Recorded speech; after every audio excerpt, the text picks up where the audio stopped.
Assalamualaikum warahmatullahi wabarakatuh. Sebelumnya, perkenalkan nama saya Lucy Murniati dengan NIM 2310953015. Baiklah, pada saat ini saya akan mempresentasikan terkait dengan Tracer Study dari survei alumni. Saya Lucy Murniati dengan NIM 2310953015 dari statistik kelas B. Adapun latar belakangnya, yaitu Tracer Study merupakan salah satu metode penting untuk menilai ketercapaian tujuan pendidikan dan relevansinya terhadap dunia kerja. Jadi melalui survei ini, suatu institusi pendidikan ini dapat memperoleh informasi terkait dengan masa tunggu kerja, tingkat kepuasan terhadap pembelajaran yang telah dilewati, serta kesesuaian bidang studi dengan pekerjaan saat ini. Jadi, pada data yang telah diberikan itu ada data Excel, terdapat dua jenis data, ada data kualitatif, biasanya itu berupa karakteristik ataupun sifat, dan ada data kuantitatif eh, berupa angka numerik. Nah, biasanya kita gunakan untuk memperoleh ukuran statistik seperti mean, median, dan modus. Jadi, contohnya pada Excel kita itu ada gaji per bulan, IPK, ataupun skor penilaian kepuasan alumni yang dinyatakan dalam bentuk angka. Jadi dengan adanya analisis ini dari suatu institusi pendidikan itu dapat mengevaluasi terkait dengan kurikulum dan bisa juga memperkuat relevansi antara dunia akademik dan dunia kerja, serta untuk bisa menyusun kebijakan peningkatan mutu pendidikan untuk di kedepannya gitu. Selanjutnya itu ada perumusan masalah. Di sini terdapat 4 rumusan masalah. Yang pertama itu bagaimana karakteristik umum alumni berdasarkan variabel penting seperti jenis kelamin, program studi, status pekerjaan, bidang pekerjaan, dan tahun kelulusan. Yang kedua itu bagaimana tingkat kesesuaian pekerjaan alumni dengan bidang studi yang ditempuh selama perkuliahan. Yang ketiga, apakah terdapat hubungan antara IPK dengan kecepatan memperoleh pekerjaan. Yang keempat, berapa rata-rata waktu tunggu lulusan untuk mendapatkan pekerjaan. Adapun landasan teori, menurut Sugiono, data itu merupakan sekumpulan fakta atau fakta atau angka, yang nantinya itu kita bisa bedakan menjadi dua, ada data kualitatif dan data kuantitatif. Seperti yang telah saya jelaskan di latar belakang sebelumnya, bahwa data kualitatif itu berupa kategori ataupun deskripsi, seperti jenis kelamin, jurusan, atau status pekerjaan. Sedangkan untuk data kuantitatif itu berupa angka yang bisa kita olah. Misalnya kita bisa untuk mendapatkan modus, mean, maupun median, modus, dan median, dan modus. Nah, untuk proses pengumpulan data melalui survei alumni, nanti kita olah seperti yang setelah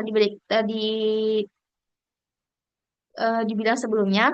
Kemudian, data juga bisa diperiksa dari kemungkinan adanya pencilan atau nilai yang nilai yang ekstrem gitu yang dapat mempengaruhi hasil analisis menurut Barnett dan Lewis tahun 1994.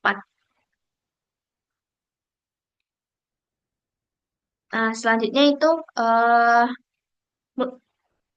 kuantifikasi data kualitatif. Ada terdapat 4 skala pengukuran. Ada skala nominal itu tidak dia tuh membedakan kategori atau kelompok itu tanpa urutan atau peringkat. Contohnya jenis kelamin. Sedangkan ordinal kebalikan dari nominal. Dia menentukan atau memperhatikan urutan dia tuh kategorinya itu bisa diurutkan seperti penilaian kegiatan kampus. Sedangkan selanjutnya itu ada skala interval. Skala interval dan rasio itu saling berkebalikan. Untuk skala interval itu jarak antar nilainya sama. Jadi kalau nilainya itu 0 belum tentu dia itu benar-benar tidak ada. Sedangkan skala rasio memiliki semua sifat skala interval, tapi juga memiliki nol mutlak. Nol di sini berarti memang tidak ada yang terukur gitu.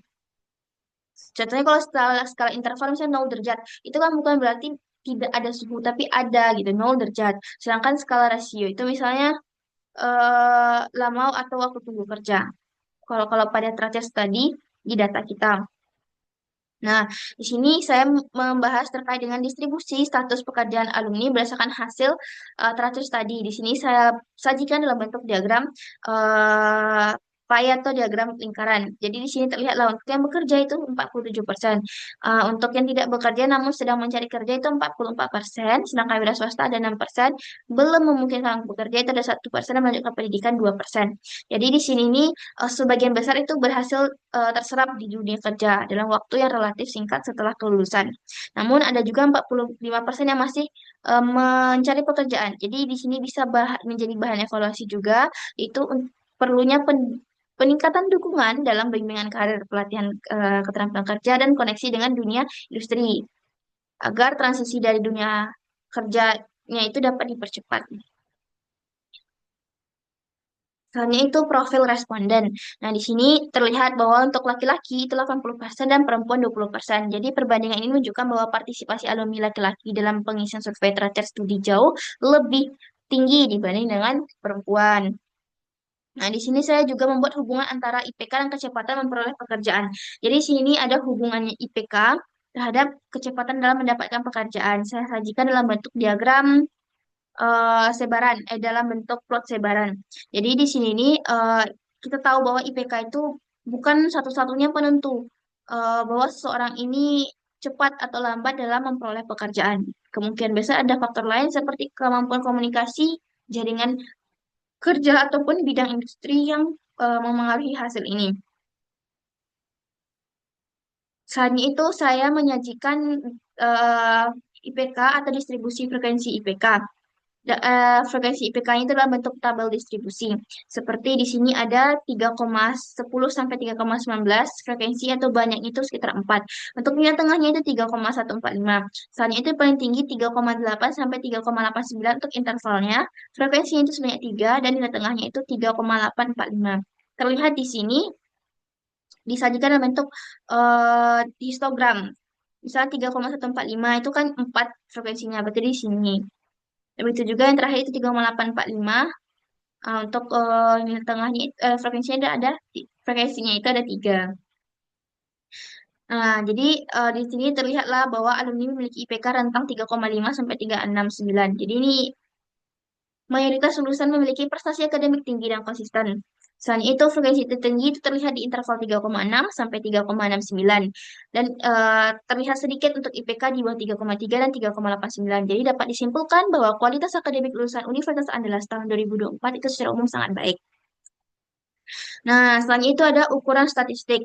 Nah, pertama itu rata-rata atau mean. Nilai rata-rata di sini itu jumlah seluruh nilai data dibagi dengan jumlah banyak data. Itu biasanya kita simbolkan dengan garis lurus di atas hurufnya itu atau kita baca dengan X bar. Contohnya di sini saya mengukur rata-rata waktu tunggu lulusan untuk mendapatkan pekerjaan. Rata-ratanya itu saya dapat 4,34 yang didapatkan dengan cara semua data saya jumlahkan sehingga didapatkan 187 dibagi dengan banyak datanya 43 sehingga dapatkanlah rata-ratanya itu 4,34 atau secara teori itu X bar sama dengan X1 ditambah X2 per N sampai tambah dengan XN kan atau sigma I sama dengan 1 sampai dengan N dari XI per N banyak data.